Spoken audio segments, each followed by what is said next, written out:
E aí, pessoal? Então, nós vamos agora receber os pedidos dos clientes e esses pedidos, essas quantidades serão guardadas de forma acumulativa, lembrando, um acumulador é igual a ele mesmo mais aquilo que eu quero acumular. Então, esse acumulador vai ser a quinta coluna do nosso array. Quando o cliente escolher o pedido dele, não o produto, perdão, quando o cliente escolher o produto vai ser um número de 1 a 5 e ele vai ser o índice da nossa linha. Tá? E a nossa coluna nós já sabemos que é a quinta. Então, lá vai ser guardado exatamente as quantidades que nós queremos de forma acumulativa. Cada cliente que pediu o mesmo produto, eu pego a quantidade que ele quer e adiciono o que já estava lá. Simples assim.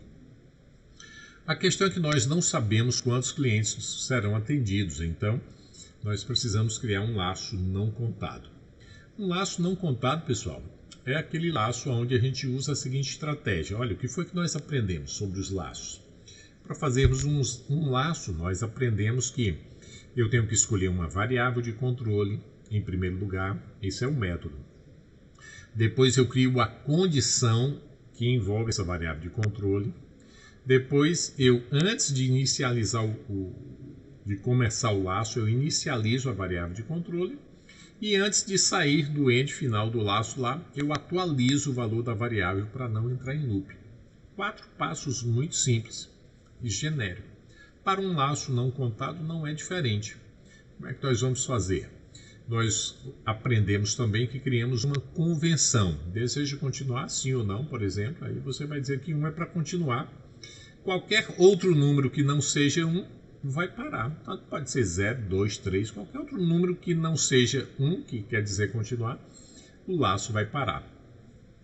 Então, nós vamos criar uma variável do tipo lógica, que aí facilita mais o trabalho para nós, porque ao invés de avaliar uma condição, ela já tem verdadeiro ou falso diretamente com ela. E aí eu só testo a resposta que o cliente deu. Se for 1, eu continuo. Se não for 1, qualquer outro valor que seja, eu encerro o laço, tá bom? Então, vamos construir. Então, pessoal, olha, uma vez que nós zeramos aí as colunas dos acumuladores, né, e a linha também dos acumuladores, agora é prudente que a nossa estratégia seja alimentar o nosso array com aquelas quantidades que os componentes são utilizados para cada produto, tá? Então, como é que nós vamos fazer isso aqui? É isso que eu vou mostrar para você agora aqui, relembrando a tabela lá, que era o que estava no quadro, né? Então, nós vamos precisar alimentar o array com esses dados aqui cinzas, ó. Então, nós vamos pedir o primeiro produto, qual é a quantidade de componentes do primeiro componente, qual a quantidade do segundo componente, qual a quantidade do terceiro, qual a quantidade do quarto, e assim por diante. Para o produto 2, qual a quantidade de componentes consumidas, né? E aí nós vamos manter isso aqui. Essa estratégia é para fazermos o que, pessoal? Essa estratégia é para fazer o seguinte: quando os pedidos chegarem, né, os pedidos vão ser colocados aqui nessa coluna 5.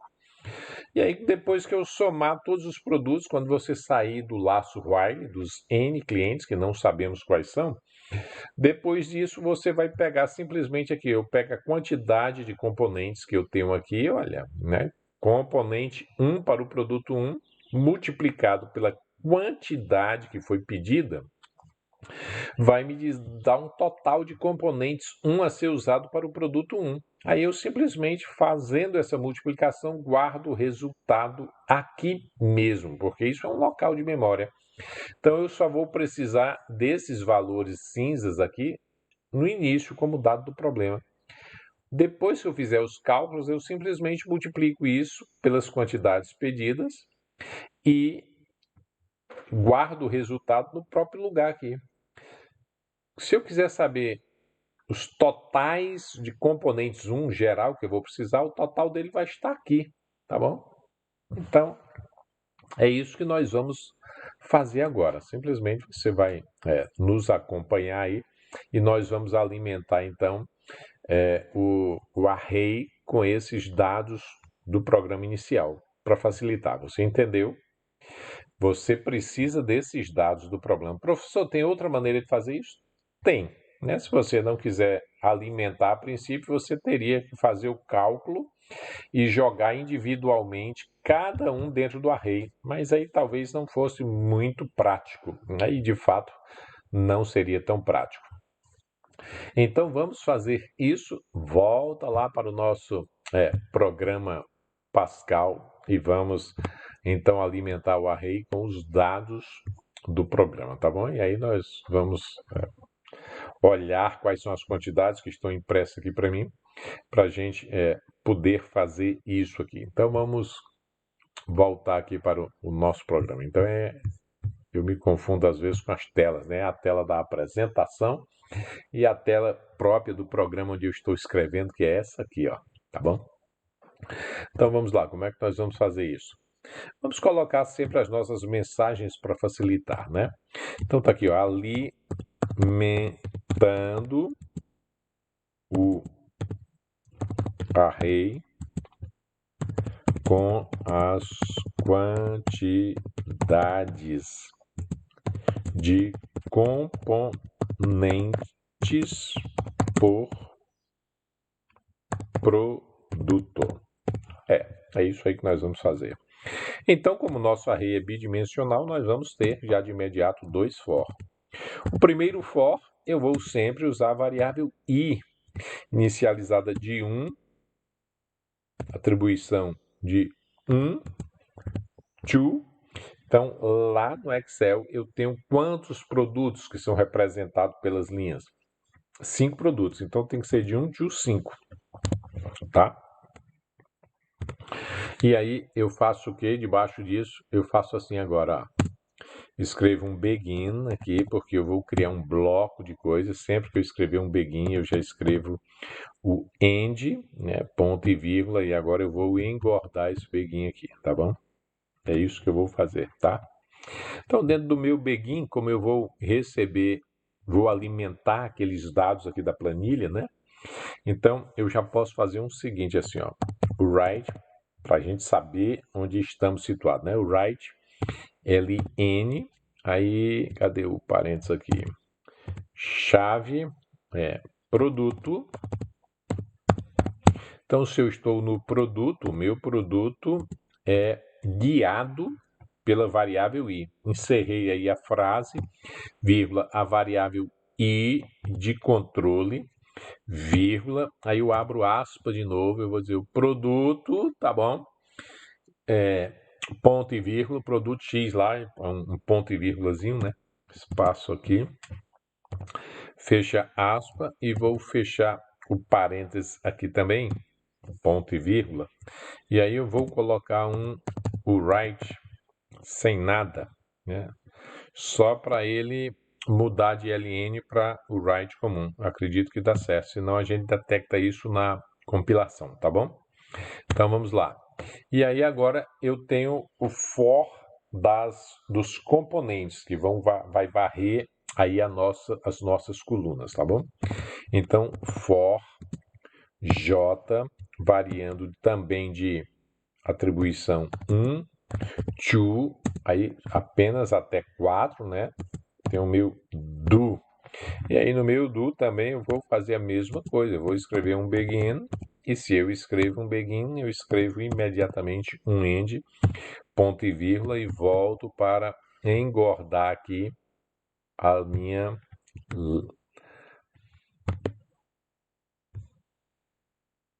Tá gravando aqui um instantinho. Volto para engordar o meu bloco de instrução. Aí dentro do meu bloco de instrução, agora se eu pedir o produto, eu vou pedir o componente. Então tem que ser o write. Aí a ideia agora é tentar não pular a linha, tá bom? Então o write, abre aspas, componente. Aí qual é o componente? Fecha aspas, vírgula. O meu componente é o J, vírgula. Abre aspas, espaço, igual, fecha aspas. E aí tá lá o meu componente para ser digitado. Então, eu vou fechar aqui, agora eu tenho que fazer o read, né? Então, se eu vou pedir o componente para a gente alimentar os dados dessa tabela aqui, eu tenho que fazer agora um read também sem CLN, né? Só um read e eu vou ler quem, pessoal? Eu vou ler a variável M. A variável M é o nosso array. Sempre que eu me referir a M, eu tenho que ter dois índices. Então, eu tenho o índice I, que é o produto, a linha, vírgula, o índice J, que é o componente específico. Então, simplesmente eu fecho isso aqui e ponto e vírgula. Então, vou fazer isso 4 vezes. Quando eu terminar, eu quero saltar a linha novamente. Então, eu vou fazer um write ln após esse end aqui, ó. Simplesmente eu vou fazer aqui, então, o write ln para ver se ele muda de linha. E eu acredito que isso vai dar certo, tá bom? Então, com isso aqui, nós alimentamos aqueles dados do enunciado do problema que está lá no Excel. E esses números aí de cada posição eu vou multiplicar pelas quantidades pedidas. E aí, com isso, nós teremos então o quê? Um valor, né, total de cada componente para cada produto. E eu vou guardar isso aonde? Substituindo essa mesma posição, tá? É só uma atribuição simples para fazermos isso. Então, vamos ver como seria isso lá na prática antes de escrevermos o programa, né? Então, deixa eu mudar aqui de tela para nós percebermos como seria isso. Tá? Pronto, então aqui vai dar certo agora, né?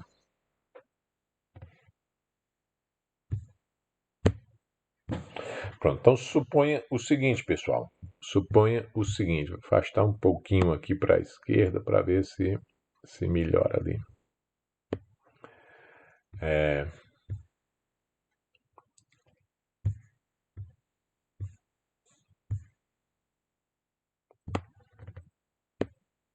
Não, ficou do meu jeito, mas tudo bem. Dá para a gente trabalhar aqui. Olha, então suponha que eu já estou com esses dados alimentados no array, né? Estão só na memória. E o meu próximo passo agora é receber os dados, né? Os pedidos dos clientes. Então suponha lá, o primeiro cliente chegou e disse, escuta, o meu pedido é o seguinte, qual o produto que você quer? Ele diz, eu quero o produto 3. Produto 3 é essa linha aqui, ó. Então, é essa célula aqui que o cliente quer. Tá bom, então, agora eu pergunto, que quantidade você quer do produto 3? Aí o cara diz, bom, eu quero 5 unidades. E aí eu coloco os 5, então, aqui, olha, aquilo que eu falei para você. Quando ele escolher o produto, é um número, o número vai indicar a linha. Quando ele disser as quantidades, eu já sei que vou colocar na coluna 5. É uma atribuição direta. Então, linha indicada pelo produto escolhido pelo cliente e a coluna automaticamente é 5. Aí pega a quantidade e jogo lá. Joguei aqui. Aí lá se vem um próximo cliente. Um próximo cliente vai dizer, não, eu não quero o produto 3, eu quero o produto 1. E do produto 1, então, vai apontar o produto para a linha 1. É essa aqui. E a coluna é a fixa, é a 5. Já sabemos disso. Então, quando ele disser as quantidades que ele quiser, eu coloco aí. Que quantidade você quer, meu querido? Eu quero 10 produto 1. Tá bom, tá lá, ó, 10 produto 1.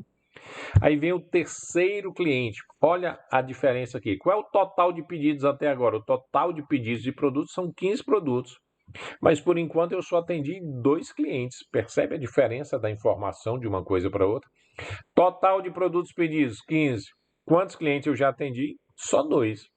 Vem um terceiro cliente. O terceiro cliente diz, olha, eu também quero o produto 3. Então, o produto 3 é isso aqui, é aquele efeito acumulador. Tá, meu querido, então, que quantidades você quer? Aí o cara diz, eu vou querer 2 unidades. Então, o 2 que ele quer, eu não vou substituir o 5. Eu pego o que tinha lá, né? Um acumulador é igual a ele mesmo, mais o que eu quero acumular. Então, o produto 3 já tinha 5, é igual a ele mesmo, mais a nova quantidade pedida. Então, agora aqui ficaríamos com o valor 7. Percebeu? Então, qual o total de pedidos dos produtos agora. Eu tenho 17 produtos pedidos, mas eu só tenho 3 clientes atendidos, né? Essa é a diferença. Tá, olha, mas eu ainda não sei o seguinte, tá, para eu produzir esses 17 produtos, que quantidade de componentes eu vou precisar? É aquela história. No nosso exemplo aqui, para não complicar, seria assim, olha. Tá, então se eu tenho o produto 1 pedido, 10 quantidades deles, e o produto 1 usa 2 unidades do componente 1, então 2 multiplicado por 10 vai dar 20. Aonde eu vou guardar esses 20? Aí eu vou guardar os 20 bem aqui, olha.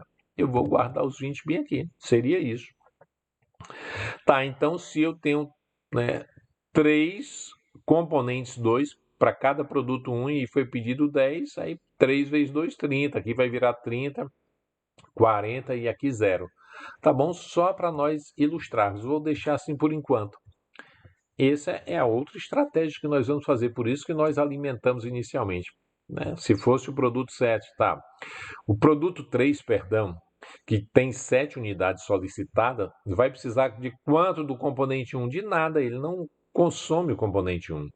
Mas o produto 3 consome uma unidade do componente 2. Então, uma unidade vezes 7 vai dar 7 componentes 2 para o produto 3. Aí o 7 iria ser guardado bem aqui.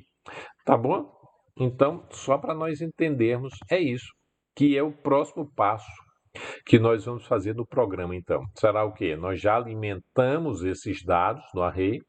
Próximo passo agora, fazer o while, né, para um laço não contado de N clientes, para recebermos essas quantidades aqui, tá bom? É isso que nós vamos fazer agora, então, no próximo bloco. Espero que até aqui você tenha entendido. Se não entendeu, volta para o início do vídeo e vai vendo etapa por etapa para você compreender exatamente o que estamos fazendo. O Excel aqui simplesmente simboliza a nossa área de memória, onde cada uma dessas células é um local do nosso array que está lá, tá bom? Então, fica ligado, estuda aí e até o próximo vídeo.